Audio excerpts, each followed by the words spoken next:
Ele sumiu na estrada e acordou quilômetros de distância sem saber quem era. Olá, pessoal! Na madrugada fria de 28 de outubro de 1973, o caminhoneiro argentino Dionísio Lhanca despertou completamente desorientado em um lugar que não reconhecia. Estava nos corrales da Sociedade Rural de Bahia Blanca, um local silencioso e deserto, cercado por estruturas metálicas que tilintavam com o vento cortante. O chão estava úmido e frio, e ele sentia o cheiro forte de terra molhada misturado ao gosto metálico do sangue que escorria de sua boca. Não fazia ideia de quem era, tampouco de como havia chegado ali. A única certeza que o invadia era a dor aguda na mão direita e uma vertigem constante que ameaçava derrubá-lo a cada passo. Cambaleando, Dionísio começou a andar, arrastando os pés pela estrada deserta, guiado apenas por um instinto básico de sobrevivência. Cada respiração parecia queimar seus pulmões, e os sons do ambiente soavam abafados, como se estivesse imerso em água. Ao longe, viu as luzes tênues de um posto de gasolina. Eram 2h45 da manhã, quando um frentista o viu se aproximar, com o rosto pálido, coberto de suor, o olhar perdido e a roupa manchada de sangue. Tentava falar, mas só conseguia emitir sons sem sentido, palavras desconexas que mal saíam dos lábios. O funcionário, assustado, ligou imediatamente para a polícia. Antes que qualquer ajuda chegasse, Dionísio partiu novamente pela estrada, como se fosse movido por algo que nem ele compreendia.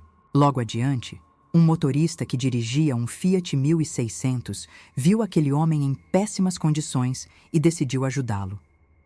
Levou-o até a delegacia mais próxima, onde os policiais, em vez de acolhê-lo, riram de sua condição.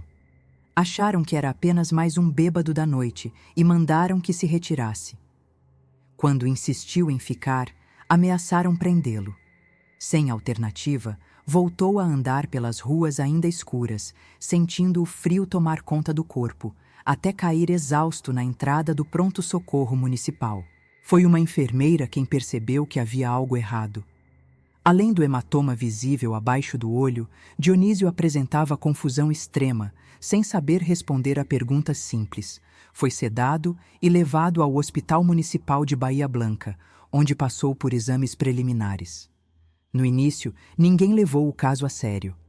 A imprensa local publicou pequenas notas tratando o episódio com escárnio, chamando-o de "o bêbado que assustou a cidade".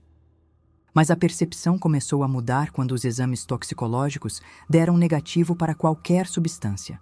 Não havia álcool, nem drogas, nem traços de lesões compatíveis com brigas. Apenas um homem perdido e muito ferido. Com o passar dos dias, o mistério cresceu. Nenhum familiar havia sido localizado, e Dionísio ainda não conseguia se lembrar de quem era. Aos poucos, fragmentos de memória começaram a emergir. Disse chamar-se Dionísio Lhanca, ter 25 anos e trabalhar como caminhoneiro para uma empresa local. Relatou que na noite anterior ao desaparecimento havia jantado com o tio e saído com um caminhão Dodge 600 rumo a Rio Gallegos, levando materiais de construção. Era uma viagem rotineira, que já fizera dezenas de vezes, e nada indicava que algo estranho aconteceria naquela madrugada. Segundo suas palavras, tudo corria normalmente até que, na altura da Rota 3, o caminhão começou a tremer. Ao verificar, percebeu que uma das rodas traseiras havia furado. Estacionou no acostamento, ligou as luzes de emergência e desceu para trocar o pneu. A noite estava fria, a estrada completamente vazia e o silêncio absoluto. O único som que o acompanhava era o vento passando entre os arbustos e o rangido leve das ferramentas que tirava do compartimento do veículo. Foi então que viu uma luz se aproximando. Acreditou que fosse outro carro vindo em sua direção. Mas a luz não era comum. Em poucos segundos, tornou-se tão intensa que Dionísio precisou cobrir o rosto com as mãos para evitar a cegueira. O brilho era amarelo e envolvente, como se o engolisse. Quando finalmente conseguiu abrir os olhos, viu diante de si algo que jamais imaginaria. Um objeto enorme, metálico, flutuando a poucos metros do solo.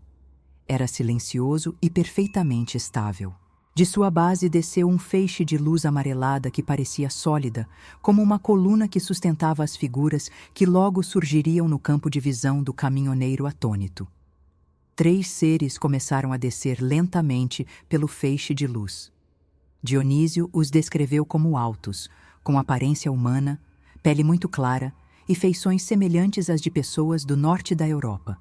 2 pareciam homens, e um era claramente uma mulher. Usavam roupas ajustadas ao corpo que refletiam a luz como se fossem feitas de prata líquida. Não demonstravam pressa nem agressividade. Aproximaram-se com calma, quase como se deslizassem pelo chão. Dionísio, em vez de sentir pânico, experimentou uma estranha sensação de tranquilidade, como se estivesse sob algum tipo de anestesia emocional. A figura feminina foi quem tomou a dianteira. Estendeu a mão e segurou a dele com firmeza. Com um pequeno instrumento metálico, semelhante a um bisturi, fez um corte preciso na palma de sua mão direita. Dionísio descreveu o gesto como estranho, mas não doloroso. Era como se tivesse perdido momentaneamente a capacidade de sentir dor. Em vez disso, sentiu um formigamento que percorreu o braço e um leve prazer anestesiado, como se estivesse sob efeito de sedativos. A sensação era tão surreal que ele sequer reagiu. Estava hipnotizado, observando tudo como se fosse parte de um sonho lúcido. Logo em seguida, o mesmo feixe de luz que trouxera os seres à terra envolveu Dionísio por completo. Ele sentiu o corpo flutuar, uma leveza que desafiava qualquer lógica. Quando deu por si, estava dentro do objeto. O ambiente era arredondado, sem arestas, iluminado de forma uniforme e sem sombras. Havia uma mesa metálica ao centro, para a qual foi levado com movimentos suaves. Os seres se posicionaram ao redor e a mulher saiu do campo de visão. Tudo acontecia em silêncio, exceto por um som constante, grave e rítmico, semelhante a pulsos elétricos emitidos por algum mecanismo oculto. Um dos seres começou a examinar seus olhos com um dispositivo que emitia uma luz azul intermitente. O outro parecia observar dados em monitores instalados nas paredes. O idioma que usavam era completamente estranho, composto por sons curtos, quase melódicos, que não se pareciam com nenhuma língua humana conhecida. Apesar disso, Dionísio sentia que eles se comunicavam entre si com clareza e rapidez. Nenhum gesto era brusco. Todos os movimentos pareciam calculados, quase coreografados. Era como estar sendo estudado por uma equipe de especialistas, mas sem qualquer sensação de ameaça iminente. Durante os dias seguintes, especialistas foram chamados para investigar o caso. O mais notório entre eles era Fábio Zerpa, pesquisador argentino de renome na área de fenômenos inexplicáveis. Zerpa reuniu médicos, psicólogos e hipnólogos para tentar recuperar as memórias perdidas de Dionísio. O caminhoneiro foi submetido a 16 sessões de hipnose regressiva. Aos poucos, fragmentos desconexos começaram a se encaixar como peças de um quebra-cabeça sombrio. Os relatos que emergiam não apenas impressionavam, mas também desconcertavam os profissionais envolvidos. Nas sessões mais avançadas, Dionísio descreveu com detalhes o interior da nave. Falava de paredes curvas, ausência total de sombras e uma iluminação que parecia vir de todos os lados ao mesmo tempo. A temperatura era constante, agradável, sem variações. Contou que, ao se mover, sentia o corpo mais leve, como se a gravidade tivesse sido parcialmente neutralizada. Descreveu os sons emitidos pelo local como pulsos baixos e contínuos, semelhantes a sinais eletrônicos. E destacou que os seres o observavam com atenção, mas jamais demonstraram qualquer sinal de crueldade ou pressa. Segundo Dionísio, os exames realizados tinham um caráter quase científico. Não havia dor, tampouco qualquer tentativa de contato físico além do necessário. Ele afirmou que os seres pareciam genuinamente interessados em sua biologia, mas de uma forma respeitosa. O comportamento deles era mais próximo ao de pesquisadores do que ao de invasores. Nenhuma pergunta lhe era feita diretamente, mas, em certo momento, um deles falou em espanhol com clareza assustadora. A voz era fria e pausada, quase sem emoção. Disse apenas que ele não deveria ter medo, pois eles observavam os humanos há muito tempo. E então o ser completou. Estavam preocupados com o futuro do planeta. Essas palavras, ditas naquele tom controlado e quase robótico, ecoaram profundamente em Dionísio, como se carregassem um peso muito maior do que podiam aparentar. A revelação trouxe um novo nível de inquietação aos especialistas que acompanhavam o caso. Se aquilo era verdade, não estavam apenas diante de um encontro inesperado, mas de uma mensagem velada sobre o destino da humanidade. E foi nesse ponto que as sessões começaram a revelar o quanto ainda havia por descobrir. As sessões seguintes revelaram fragmentos ainda mais perturbadores da experiência vivida por Dionísio.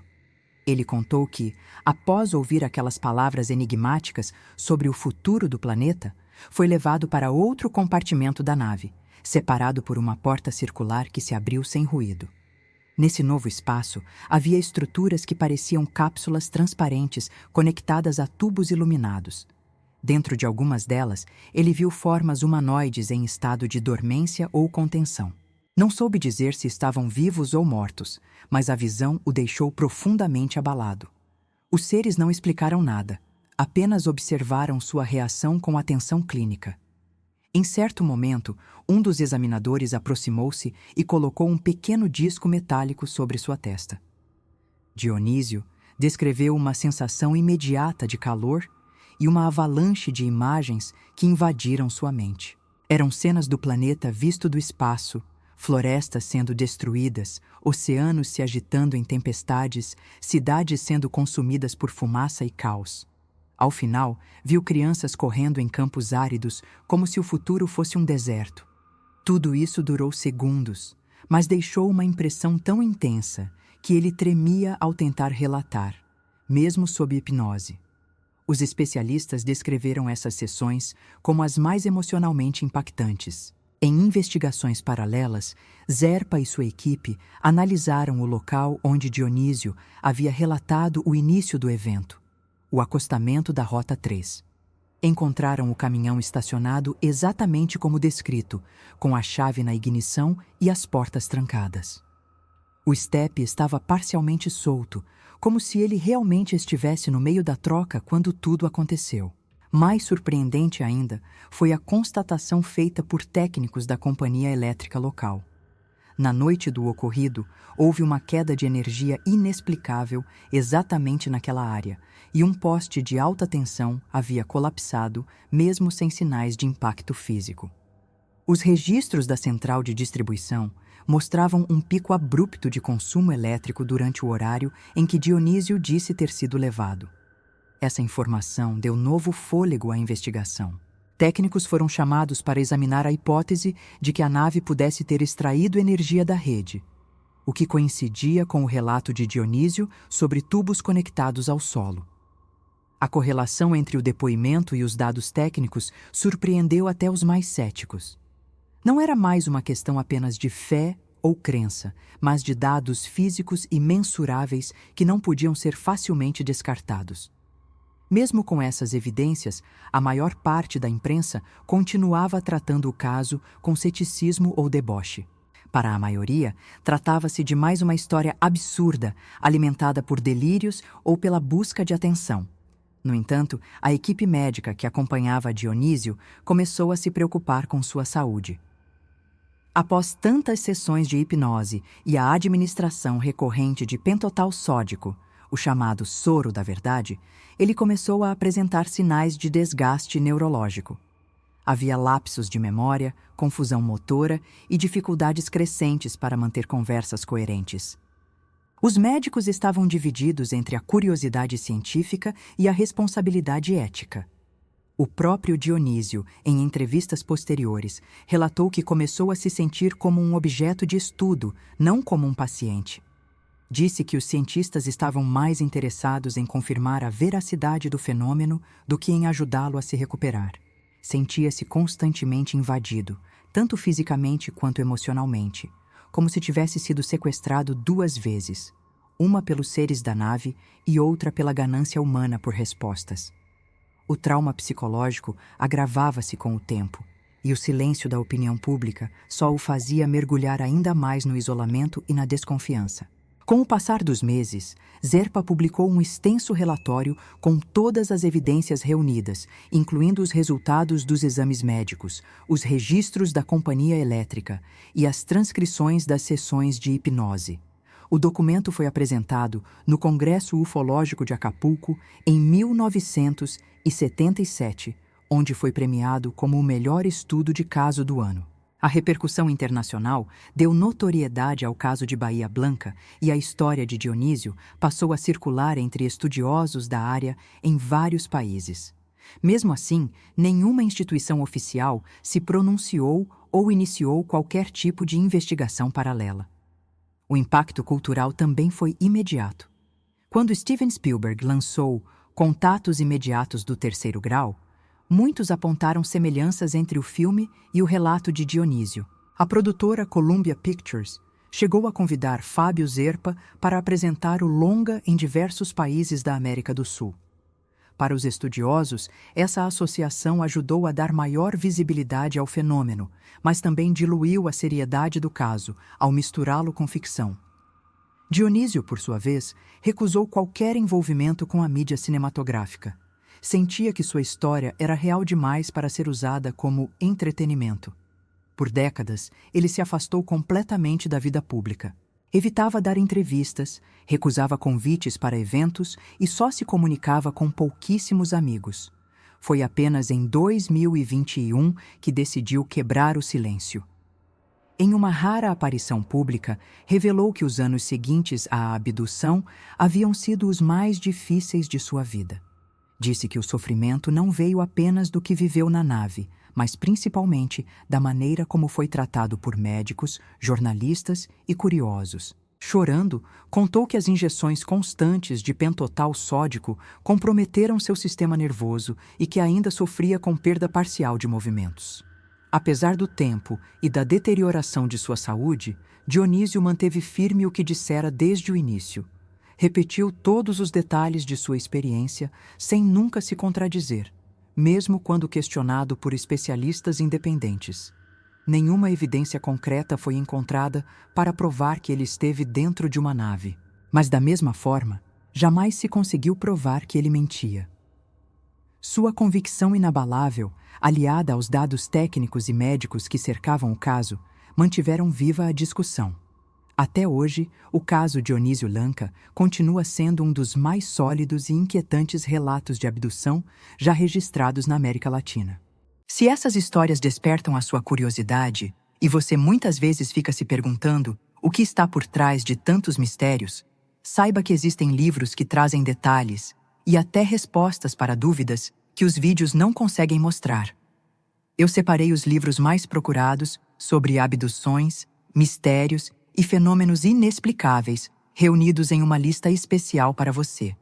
O link está logo abaixo, na descrição do vídeo. Se você se interessar por algum desses livros, pode adquirir diretamente por lá. E além de se aprofundar ainda mais nesses assuntos, você também estará ajudando o canal a continuar trazendo novos conteúdos. Muito obrigado por assistir até aqui.